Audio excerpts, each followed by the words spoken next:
कौम का अमन खराब करने की किसी भी कोशिश का फैसला कुन जवाब दिया जाएगा। आर्मी चीफ की सियासतदानों से गुफ्तगू।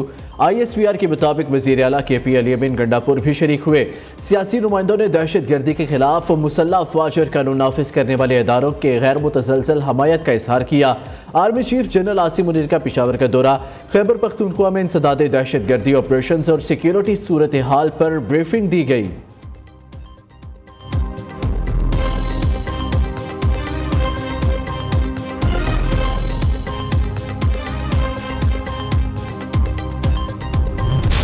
सिक्योरिटी फोर्सेस का बलोचिस्तान के इलाके की छी में ऑपरेशन फायरिंग के तबादले में 27 दहशतगर्द हलाक। ISPR के मुताबिक ऑपरेशन के दौरान दहशतगर्दों के ठिकाने, असलहा और गोला बारूद तबाह किया गया। मारे गए दहशतगर्द फोर्सेस और शहरियों के खिलाफ दहशतगर्दी की कार्रवाइयों में मुलव्विस थे। सिक्योरिटी फोर्सेस बलोचिस्तान की अमन और तरक्की को सबोताज करने की कोशिश नाकाम बनाने के लिए पुरज़्म है। सदर, वज़ीर आज़म और वज़ीर दाखिला का कामयाब ऑपरेशन पर सिक्योरिटी फोर्सेस को खिराज तहसीन। दहशतगर्दी के खात्मे तक जंग जारी रखने का आज़म।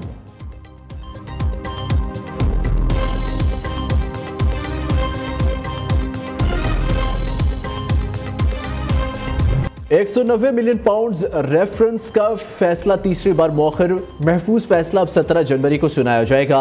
बानी PTI बुशरा बीबी और वकला की अदम पेशी पर अदालत बरहम। जज नासिर जावेद राना ने रिमार्क्स दिए। बानी PTI को 2 मरतबा पैगाम भिजवाया लेकिन वो पेश न हुए। बुशरा बीबी को आज फैसला सुनाए जाने का इल्म था लेकिन वो भी हाजिर न हुई। फैसला बिल्कुल तैयार और दस्तखत शुदा मेरे पास है। ट्रायल के दौरान भी मुल्जिमान को मुतादिद मौक़े दिए गए। एहतसाब अदालत ने 18 दिसंबर 2024 को फैसला महफूज किया, फिर 23 दिसंबर और 6 जनवरी की तारीख मुकर्रर की। तीसरी बार 13 जनवरी की तारीख दी थी। बानी PTI पर £190 मिलियन रेफरेंस में गुज़िश्ता साल 27 फरवरी को फर्द जुर्म आयद की गई थी।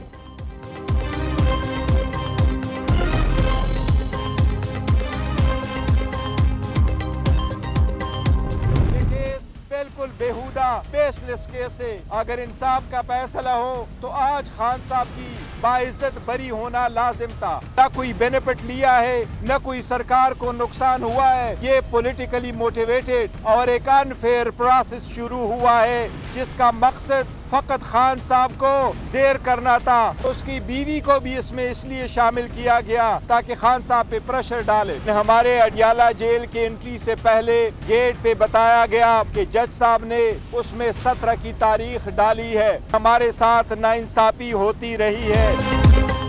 £190 मिलियन रेफरेंस का फैसला ना आना किसी डील का नतीजा नहीं। ये केस बेबुनियाद बानी PTI के खिलाफ सियासी मुकदमा है।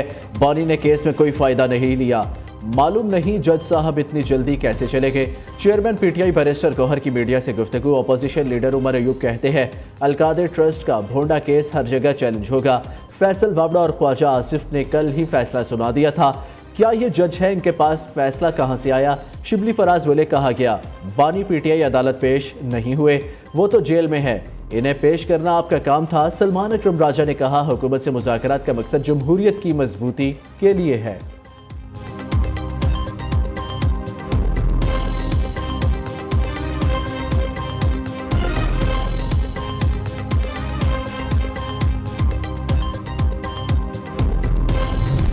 ताखीरी हरबे इस्तेमाल करने की रिवायत है अदालती केसेस के अंदर।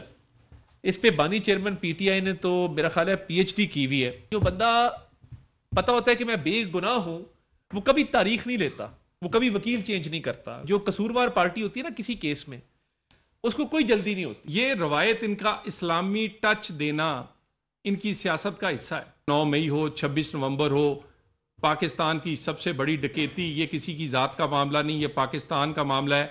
इस पे किसी किस्म की माफी या NRO का सवाल ही पैदा नहीं।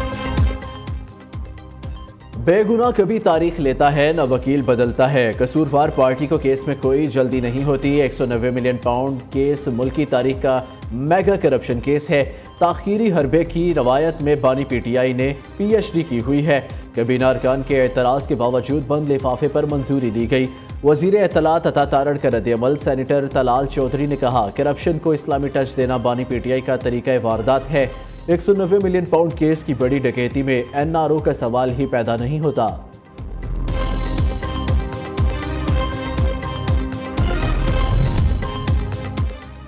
हुकूमत और पीटीआई के दरमियान मुज़ाकरात में पेशरफ। स्पीकर कौमी असम्बली अयाज सादिक ने तीसरा इजलास 16 जनवरी को तलब कर लिया। तहरीक इंसाफ मुतालबात तहरीरी सूरत में पेश करेगी। अराकीन के इसरार पर इजलास की तारीख 15 से बदलकर 16 जनवरी की गई।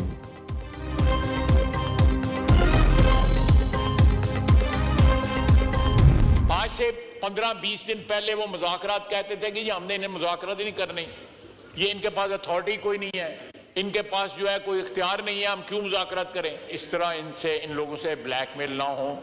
ये लोग जो है कतई तौर पे मुज़ाकरात के लिए कुछ सिंसियर नहीं है। It's a smoke screen. अगर वो डिसरप्ट करते हैं तो मैं तो कहूंगा कि मुज़ाकरात जो है डिसरप्ट कर।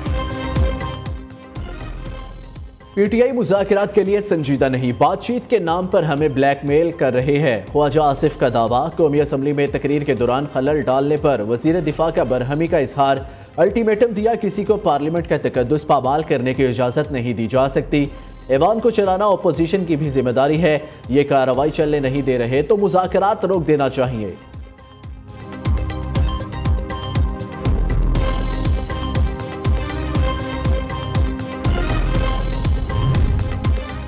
अब मुज़ाकरात में संजीदा है। ख्वाजा आसिफ और दीगर लोग मिलकर प्रोपेगेंडा कर रहे हैं। हम थके हैं, ना हमें कोई डर है। पीटीआई रहनुमा असद कैसर का जुडिशल कमीशन के क़याम तक एहतजाज जारी रखने का ऐलान। अलकादिर ट्रस्ट केस का फैसला मुअख्खर करना साजिश करार दे दिया। सवाल उठाया, क्या अलकादिर ट्रस्ट वाला फैसला मुअख्खर करना एक साजिश है। अली मोहम्मद खान ने कहा, वजारतें भी देख लें, हुकूमत भी देख ली, हम लोग सिर्फ और सिर्फ बानी पीटीआई के साथ है।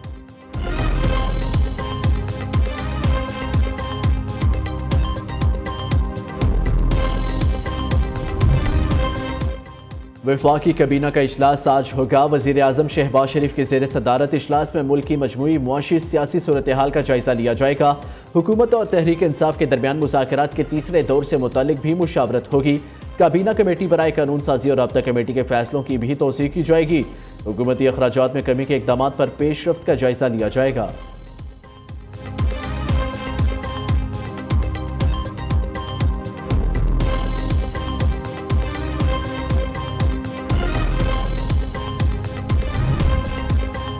सेनेट इजलास आज शाम 4 बजे होगा। इजलास का 13 निकाती एजेंडा जारी कर दिया गया। एजेंडे में टैक्स कवानीन तरमीम बिल पर कायमा कमेटी खजाना की सिफारिशात पेश होंगी। Special technology zones authority bill 2025 ऐवान में मुतारिफ कराया जाएगा। इजलास में खैबर पख्तूनख्वा के कबायली अजला के लिए 8 अरब 46 करोड़ रुपए की ग्रांट के इजरा पर तवज्जो दिलाओ नोटिस पेश होगा। Opposition leader Shibli Faraz grant पर तवज्जो दिलाओ नोटिस पेश करेंगे। पीआईए तैयारों के ग्राउंड करने पर शीरी रहमान तवज्जो दिलाओ नोटिस पेश करेंगी।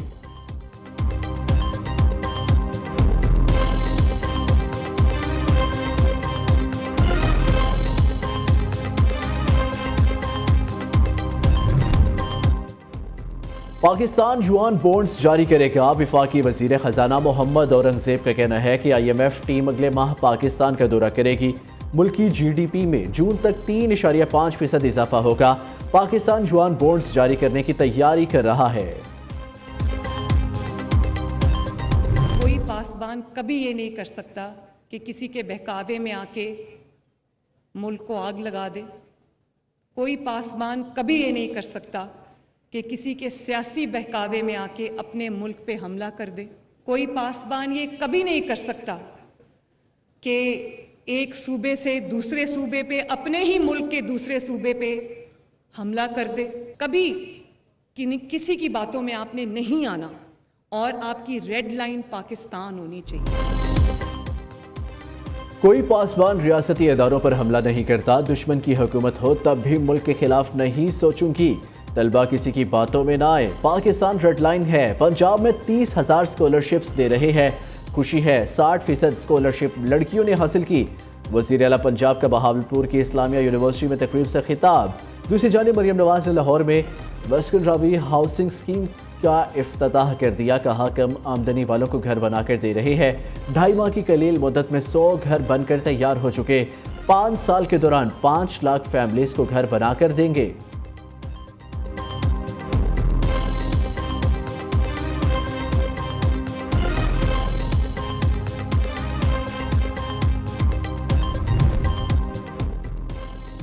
मौलाना फजलुर रहमान ने डोनाल्ड ट्रंप को मुसलमानों का सबसे बड़ा दुश्मन करार दे दिया। अगर ट्रंप मुसलमान हो जाएंगे तो सब कहेंगे हमारा भाई है।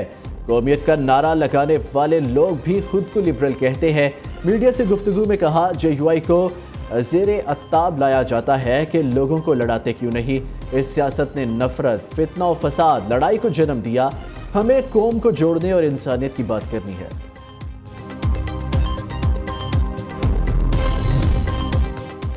जिला कुरा में पुलिस और सिक्योरिटी फोर्सेस की कार्रवाई, 2 बंकर्स मसमार। इंतजामिया के मुताबिक खारकुली और बालिश खेल में फरीकैन का एक मोर्चा मसमार कर दिया गया। गनशिप हेलीकॉप्टर्स के इलाके में परवाजें जारी। पुलिस और फोर्सेस के दस्ते भी मौजूद। पाराचनार में अदवायात की कमी, डॉक्टर्स ने हलाकतों का खदशा जाहिर कर दिया।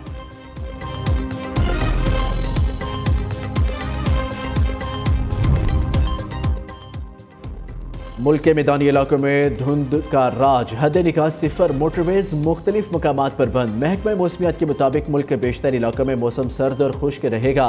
पहाड़ी इलाकों में भी शदीद सर्दी पड़ेगी। धुंध के बायस मोटरवे M2 लाहौर से हिरन मीनार तक, मोटरवे M3 लाहौर से दरखाना तक, मोटरवे M4 पिंडी भटिया से मुल्तान तक, मोटरवे M5 मुल्तान से रोहड़ी तक और लाहौर सियालकोट मोटरवे M11 को आर्जी तौर पर बंद कर दिया गया। तर्जुमान मोटरवे के मुताबिक शहरी ज्यादा से ज्यादा दिन के औकात में सफर को तरजीह दें।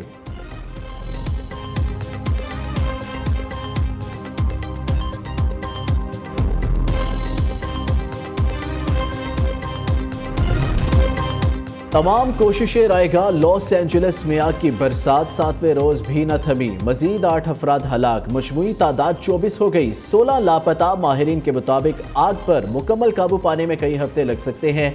हजारों फायर फाइटर्स, सैकड़ों फायर इंजन, वाटर टैंकर, 60 तैयारे और मुतादिद हेलीकॉप्टर्स आग बुझाने में मसरूफ। आज से बुध तक तेज हवाओं की वार्निंग भी जारी।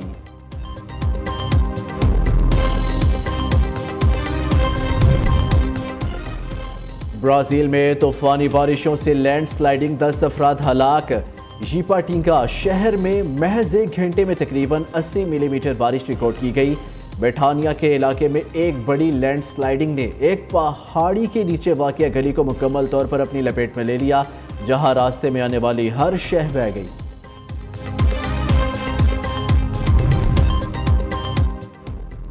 जापान में ज़लज़ले के शदीद झटके मुमकिन, सुनामी की वार्निंग जारी। ज़लज़ला पैमा मरकज़ का बताना है ज़लज़ले की शिद्दत 6.9 रिकॉर्ड की गई है और इसकी गहराई 37 किलोमीटर थी। गैर मुल्की मीडिया के मुताबिक जापान के जनूबी इलाके में मौजूद एटमी बिजली घरों में अब तक सूरत हाल मामूल के मुताबिक है।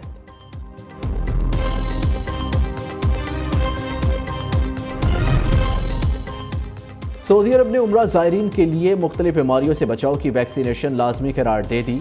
नोटिफिकेशन के मुताबिक पाकिस्तान, नाइजीरिया, अफगानिस्तान और दीगर मुतासरा ममालिक से जाने वाले ज़ायरीन के लिए पोलियो वैक्सीनेशन लाजमी होगी।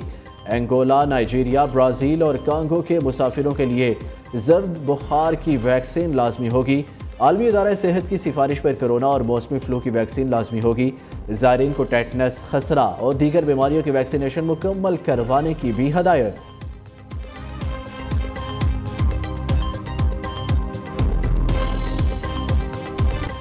और माइक्रोसॉफ्ट सर्टिफाइड प्रोफेशनल अरफा करीम की 13वीं बरसी आज मनाई जा रही है। दुनिया की कम उम्र तरीन माइक्रोसॉफ्ट सर्टिफाइड प्रोफेशनल का एजाज़ हासिल करने के अलावा फातिमा जिन्ना गोल्ड मेडल, सलाम पाकिस्तान यूथ अवार्ड और सदारती प्राइड ऑफ परफॉर्मेंस जैसे दीगर एजाज़ात हासिल किए। अरफा करीम मुख्तसर अलालत के बाद 16 साल की उम्र में आज ही के दिन चल बसी।